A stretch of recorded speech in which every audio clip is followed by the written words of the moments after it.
Good morning, everybody.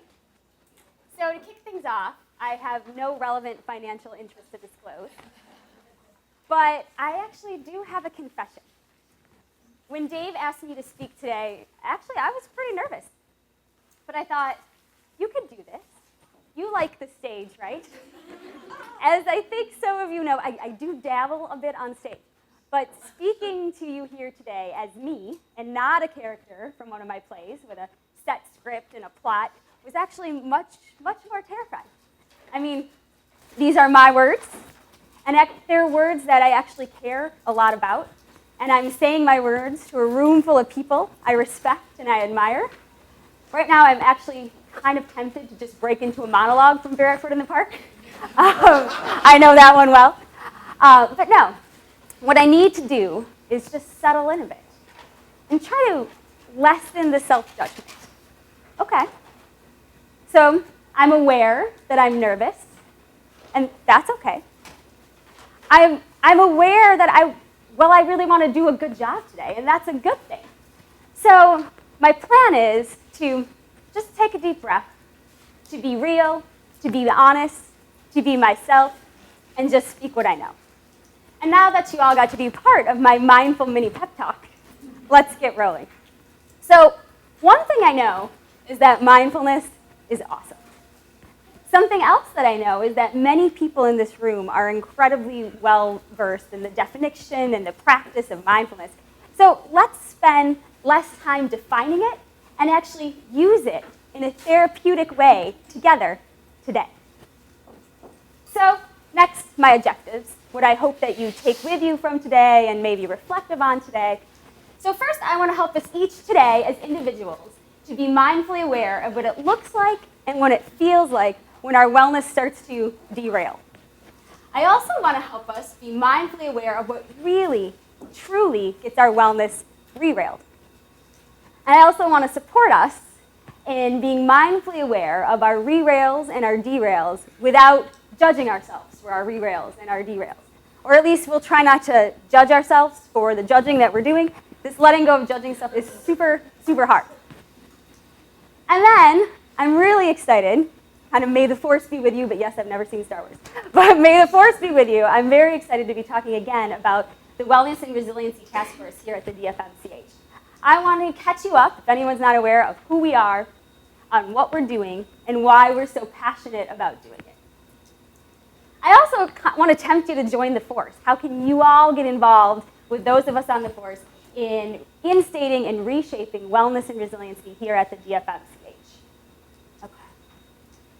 So I'm going to talk a little bit about vulnerability, too. There's that word, right? Oh, should I skip one? Yes. Yes. I also want us to have some fun, laugh, explore, reflect, be real, connect, and be a bit vulnerable.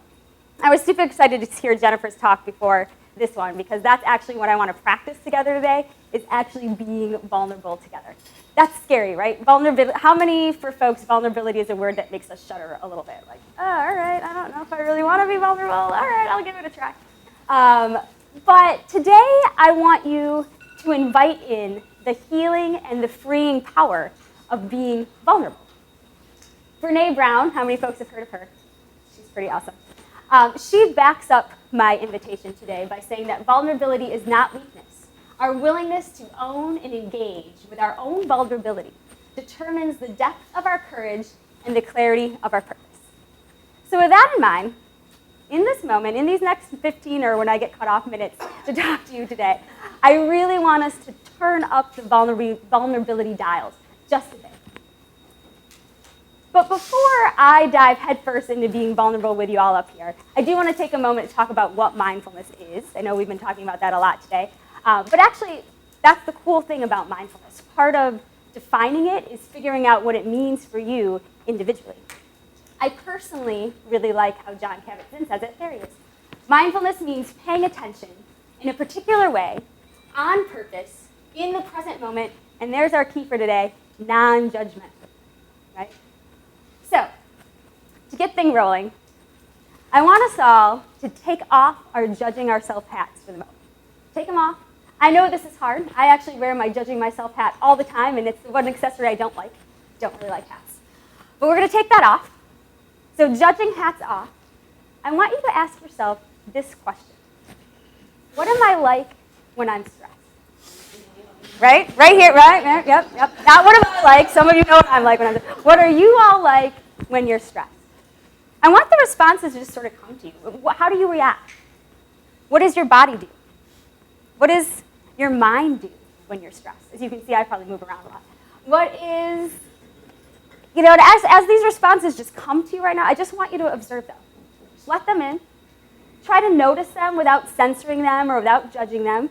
It's sort of like you're doing a naturalistic observation of yourself in stress land. What does it feel like? Okay. So now, if you're willing, I actually want you to turn to the person next to you. Take about 30 seconds to just rapid style confessing, blurt out to one another, what are you like when you're stressed? Right? Yes.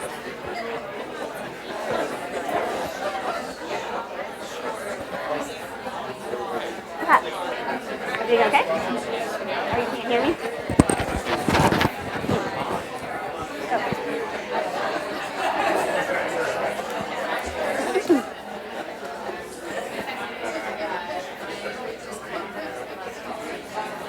I need a bell.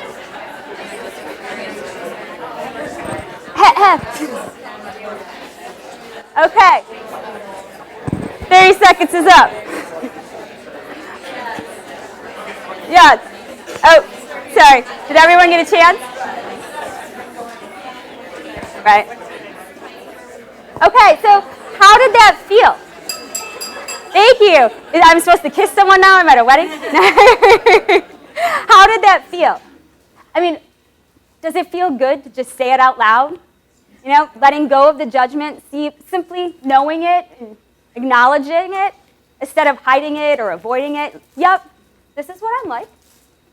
I don't have to like it per se, but that's okay. Yeah. That's actually my goal for us today.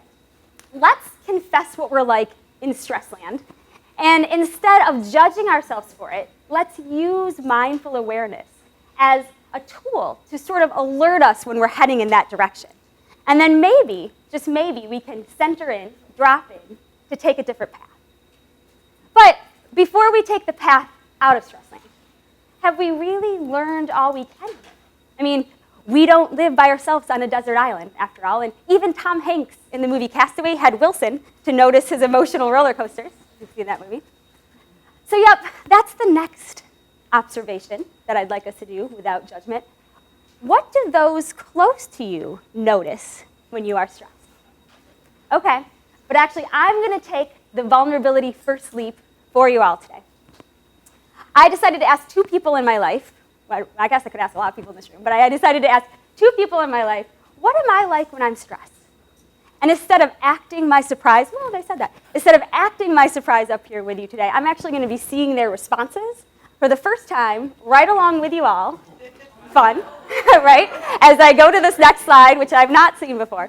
Actually, thanks to Nick, who's in the back, who actually took the responses and created this slide for me, totally behind my back. So it's a little unnerving, especially because I think I'd prefer that you all see me as this perfectly put together person with nice boots and who would never, ever, ever let stress get to them, right? So then, here's the key to really kick up this vulnerability in the moment spotlight. I thought, who could I ask? Who could I ask that would really give it to me real, right? Not hold back, sell it to me straight, and who has maybe, just maybe seen me at my finest hour. So I decided to go with my boss and my ex-husband, who is one of my amazing friends and is in the back today to make sure I don't miss anything or get anything wrong here. Yeah. So I'm going to read this because I haven't seen this. Funny. So first of all, you all might know Brian Arndt, who is my medical director at Verona. So he says when I'm stressed, decibels come down a few intervals. Interesting. I was going to say they don't go up? Okay. Less chatty, more focused. Pace of her gait picks up. Less pausing to chat, that's totally true. More all business, moving quickly with tasks. Sizable pupils to begin with. Totally true. They are just naturally like that. Or I'm in love with all of you. Sizable pupils to begin with, but they grow even larger when she's in alert mode. Interesting, because I would agree with everything. And that's absolutely what I'm like when I'm stressed. And it's very interesting that he picked up on that. I go faster, I'm less chatty, actually. So, Ryan, let's see if I get this right. Julia, well, this is time to go together. Julia can get hyper-focused and very goal-oriented when she's stressed. She gets a kind of manic and obsessive about fixing the stress, I think. She can also get short or with you or talk a ton. That's true. Depending on feel on your relationship with her, yes. The better you know her, the more she talks about the issue or the problem.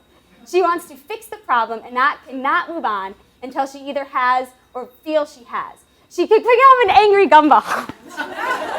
Which, if those of you who know me, that is like one of my favorite little cartoons from a longer time ago. It says, "I am an angry gumball," which is totally true. So I have to tell you, just to be a little vulnerable, that was really cool. Like, and first of all, I'm super grateful to Ryan and Brian who did that, but that is so right on, and it's actually kind of freeing for me to go, yep, that's it. That's totally an alert to when I'm in stress land. So, now it's your turn. I want you to take out your cell phones right now, or anything that you've got, and I actually want you to text this to someone close to you. What am I like when I'm stressed?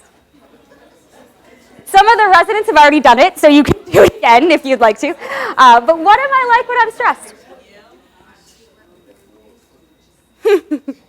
Or ask someone later. I should not assume that everyone has cell phones, but ask someone later. And as you're texting away, something I want to put in there, as we've kind of practiced today, and as I hope I'm modeling for you, as the responses come in, whether that's 5 minutes from now, 5 days from now, I want you to just allow them. Take it in. Note it, reflect on it, and then kind of move through your emotional response to it and tuck it away in your mindfully aware emotional toolkit to sort of act as a compass, alerting you to when you've wandered into stress land. Now, the cool thing about using mindful awareness as an emotional compass is that it not only alerts us to when we're wandering into stress land, it also helps us truly, really discover what brings us out of that, what actually derails our wellness. The trick is reading your emotions. What are you actually feeling when you're gardening or reading or doing cartwheels or whatever it is you do to derail your wellness? Now again, the tricky part here is that a state of wellness and well-being is not guaranteed by the action itself. Nope. The path to wellness is a unique and individual walk. Case in point for me. Yoga. I love yoga mats. I love yoga clothes. I love wearing my hair really high on top of my head. I love yoga studios. But what I don't love is yoga. I want to love yoga. I really, really do.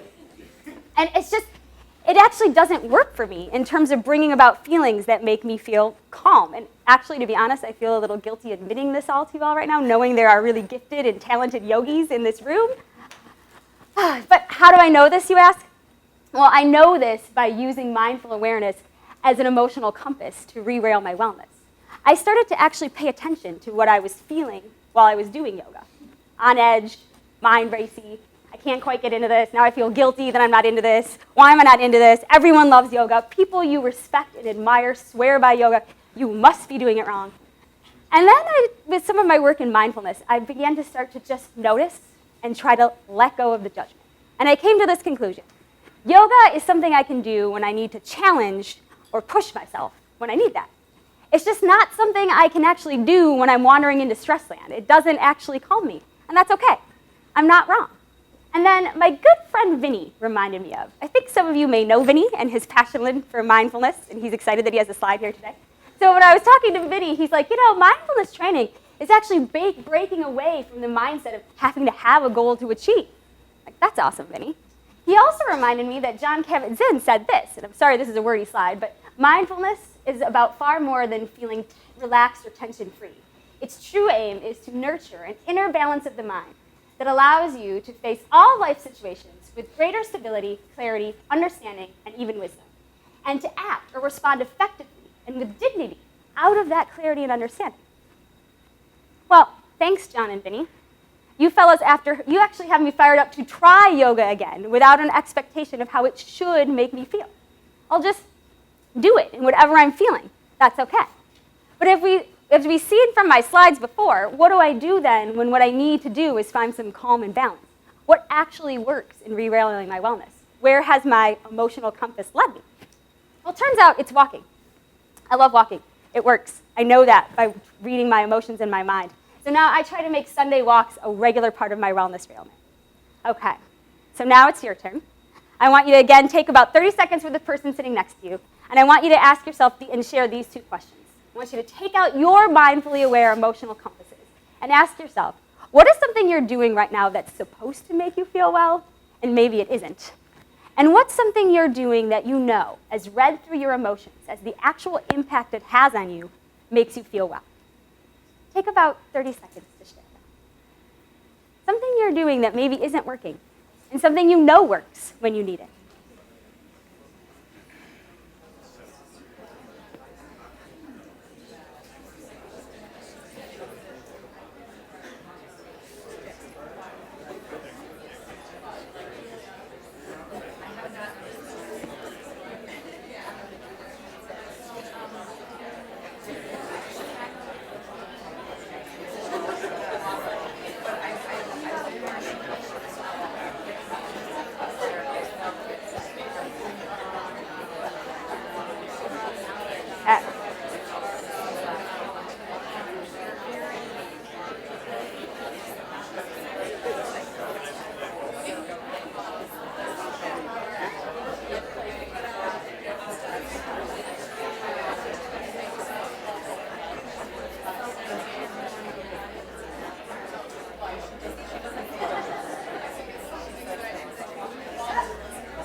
Okay.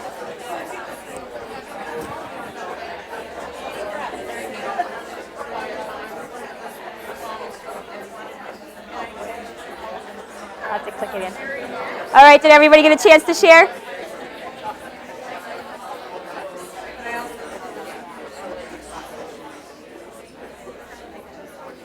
All right.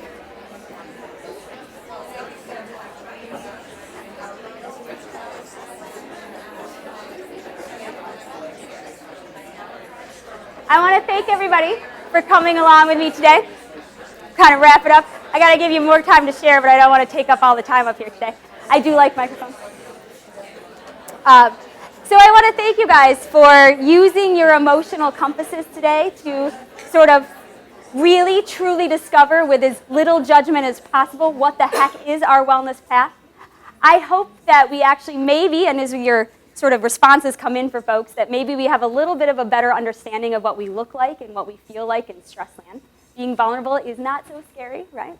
I also really hope that we have a better understanding of what truly, really, without sort of what's supposed to, but actually does help us re-rail our wellness when we need that, and we all need that. My slides attest to that too. I hope you continue to use your mindfully aware emotional compasses to think with your emotions, learn with your emotions, observe with your emotions, feel with your emotions, instead of judging our emotions. You know, that's tough and really oh so worth it. And what's also tough and oh so worth it is actually helping us all here at the DFMCH feel like healthier employees, colleagues, and I hope friends. As they say, it takes a village, and in this case, a task force. As I think probably most of you are really aware by now, I am the chair of the Wellness and Resiliency Task Force that was created out of the DFMCH strategic planning effort. And we're on a mission to not only spread wellness and resiliency across the DFMCH, we want to change culture. We want wellness to really stand up and be counted. So maybe you're asking right now, well, who are you doing this with? And I'm glad you did.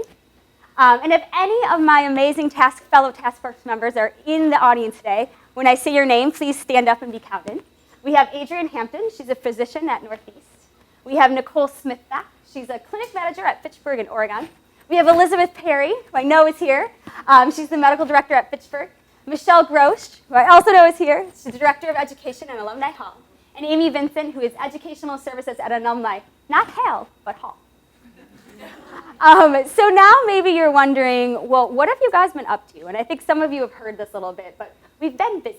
we've been doing a literature review. We've been asking basically everywhere, who's doing wellness well? And we've been looking at anything from other healthcare institutions, that's it, to Google. Okay, that's it. Well, 2 more minutes? Yes, I talk fast. I can talk faster. And we were looking at putting together an evidence-based concept sheet that truly sort of highlights what's been studied, what's been measured, and what actually works in terms of wellness and resiliency initiatives. We are doing one-on-one meetings with the executive team members to sort of pick their brains about what wellness and resilience is. We are partnering with basically anyone who speaks wellness. We're really excited to be working with Molly Heisterkamp, who I don't know if is here today. If she's here, she can quickly raise her hand. She's the Employee Wellness Coordinator for the UW-Madison campus community, and we're really be excited to kind of share some resources with her and you well. You may have heard of a little thing we're calling the Wellness and Resiliency Roadshow, and we want to come talk to you. My partners and I, we've been everywhere, man, from residency clinics to alumni hall to state of department meetings to community clinics, and we're asking 3 questions. What makes you feel unwell at work? What makes you feel well at work? And what could the department do to help? And finally, we're going to put all of this together, what we've heard, what we've learned, the research, the evidence, the voices, which is the heart and soul of what we're doing, into a proposal. And the proposal we're turning into December. And this is a proposal with a clear agenda to help us all feel like healthier we's at the DFMCH. Okay, so to close it out, I thought I'd ask another one of my fellow task members, why are we doing this? Why are we doing this with such commitment and drive? And in Nicole's words, it's the opportunity to help change the culture and improve the well-being at DFMCH. It's the gift and the honor to be a voice for all of us on all levels, a voice that opens up the channels for change. And it's the opportunity to bring balance and resilience to our team, to better care for ourselves and our patients. So I'll just leave you with this visual of your re-railed wellness path.